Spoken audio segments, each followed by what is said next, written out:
आज हम पढ़ेंगे भारत परिषद अधिनियम 1909, जिसे मार्ले मिंटो सुधार भी कहा जाता है।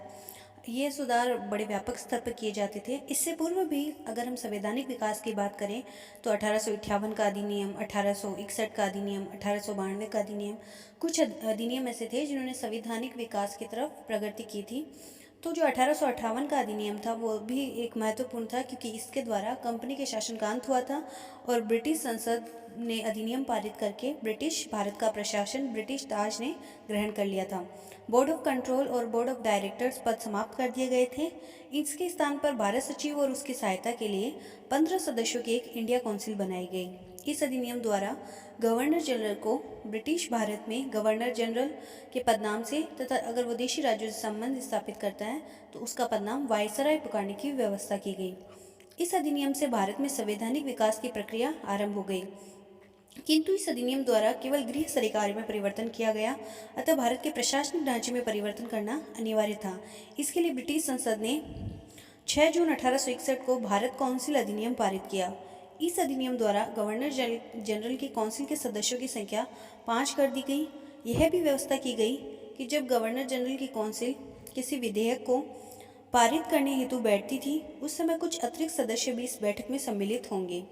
ऐसी बैठक जिसमें अतिरिक्त सदस्यों को बिल पर विचार करने के लिए आमंत्रित किया गया हो, विधान परिषद कहलाती थी। गवर्नर जनरल जो था अपनी विधान परिषद में कम से कम 6 और अधिक से अधिक 12 सदस्य मनोनीत कर सकता था, जिसमें आधे सदस्य गैर सरकारी होंगे और उनका कार्यकाल 2 वर्ष रखा गया। विधान परिषद द्वारा पारित विधेयक पर अंतिम स्वीकृति गवर्नर जनरल को ही देनी पड़ती थी। बम्बई और मद्रास के गवर्नरों को भी अपनी काउंसिल के लिए कानून बनाने के लिए कम से कम 4 और अधिक से अधिक 8 सदस्य मनोनीत करने का अधिकार दिया गया। प्रांतीय विधान परिषद का कार्यक्षेत्र प्रांतीय विषयों पर सीमित रखा गया। तो इस अधिनियम के द्वारा कुछ संवैधानिक विकास की तरफ बढ़े और सबसे पहले विधान परिषद, मंत्री और सदस्य बनने लगे। चुनाव की जैसी कुछ प्रक्रिया प्रारंभ हुई, क्योंकि मनोनीत ही करते थे, हाल निर्वाचन नहीं होता था, पर मनोनीत सदस्यों में कम से कम भारतीयों को कुछ भागीदारी मिली। फिर उसके पश्चात 1892 में एक दूसरा काउंसिल अधिनियम पारित किया गया, जिसके अनुसार विधान परिषद के अतिरिक्त सदस्यों की संख्या बढ़ा दी गई। अब कम से कम 10 और अधिक से अधिक 16 सदस्य मनोनीत किए जा सकते थे। मद्रास और बम्बई की विधान परिषद में कम से कम 8 और अधिक से अधिक 20 सदस्य मनोनीत किए जा सकते थे। अतिरिक्त सदस्यों में 2/5 सदस्य गैर सरकारी होंगे। अतिरिक्त सदस्यों की नियुक्ति ऐसी प्रणाली अपनाई गई जो निर्वाचित और मनोनीत की मध्य प्रणाली थी।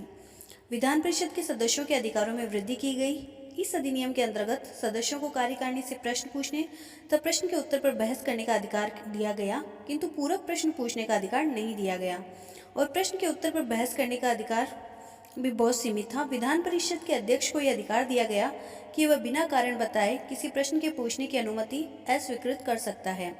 इस अधिनियम के से भारतीय संतुष्ट नहीं हुए, क्योंकि कार्यकारिणी अपनी नीतियों के लिए विधान परिषद के प्रति उत्तरदायी नहीं थी और जो गवर्नर था उसका निरंकुश शासन था।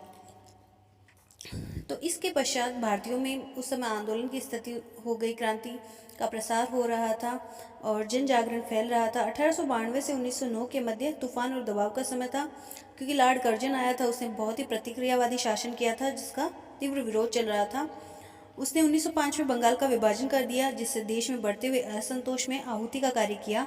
बंग आंदोलन ने क्रांतिकारी रूप धारण कर लिया, जिसको सरकार ने अपनी पूर्ण शक्ति से कुचल दिया। दुर्भाग्यवश राष्ट्रीय कांग्रेस में फूट पड़ गई, उदार और उग्र विचारधारा के 2 दल बन गए।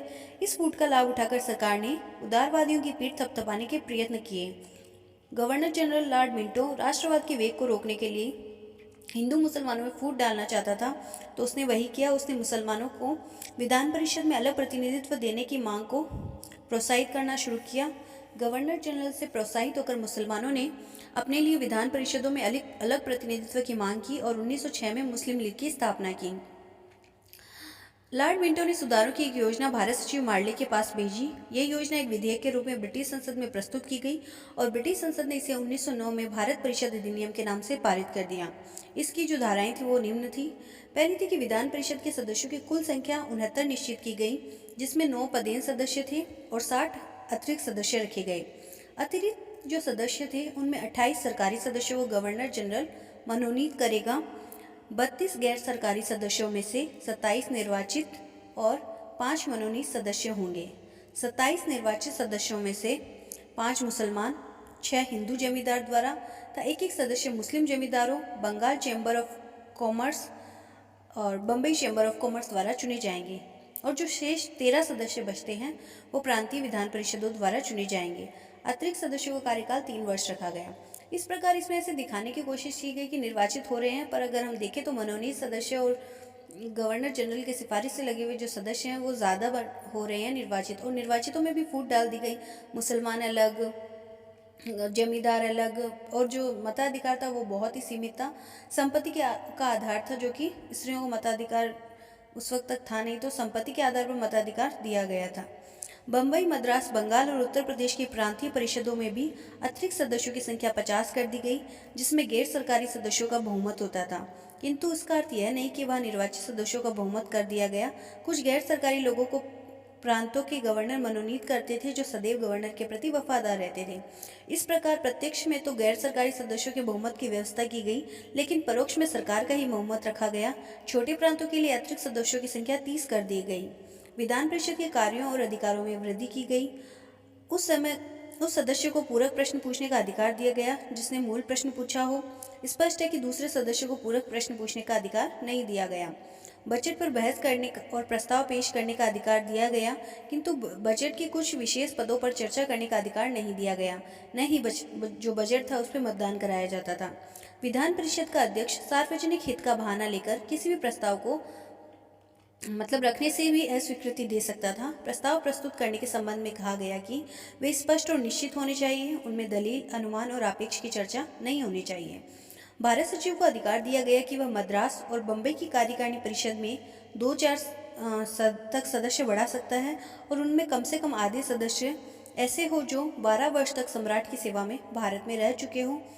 इस अधिनियम के स्वीकृत होते ही भारतीयों को भारत सचिव की काउंसिल में तथा गवर्नर जनरल की कार्यकारिणी में मनोनीत किया जाएगा।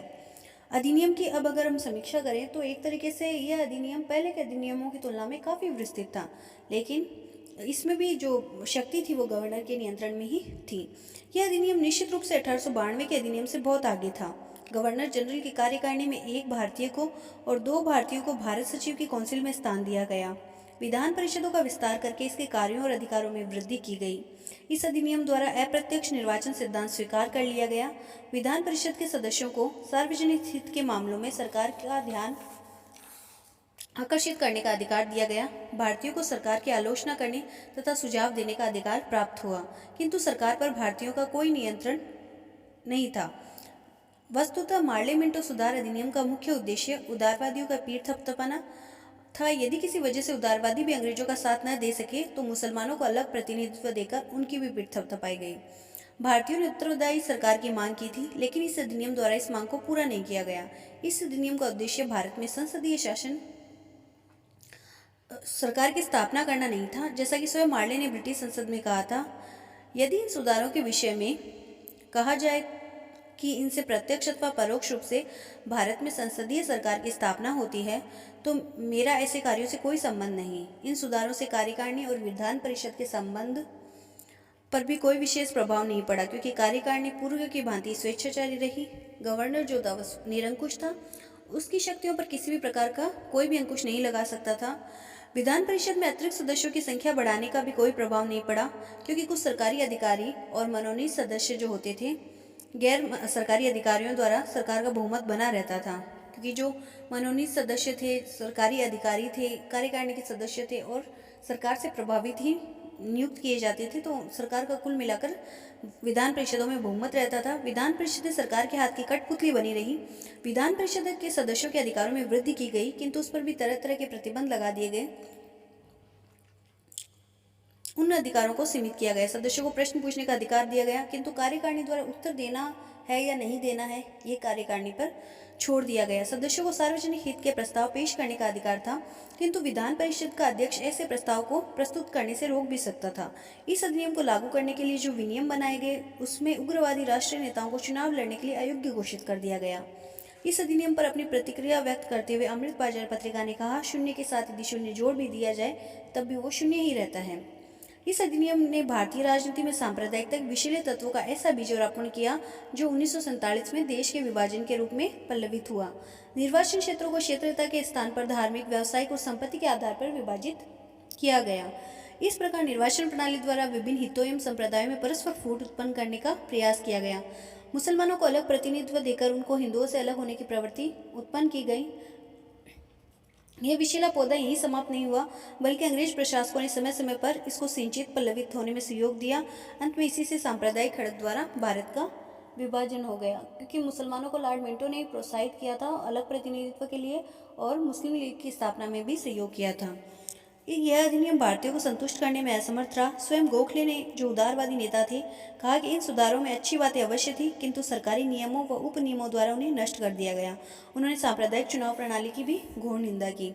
डॉक्टर जकारिया ने लिखा है कि इन सुधारों ने लोगों को मूलभूत तत्व देने के बजाय उसकी छाया प्रदान की। इसी प्रकार डॉक्टर मजूमदार ने भी इसे चंद्रमा की चमक की संज्ञा दी। यद्यपि इस अधिनियम द्वारा उदार दल को शांत करने का प्रयास किया गया, किंतु इस उद्देश्य की प्राप्ति में यह पूर्णतः असफल रहा।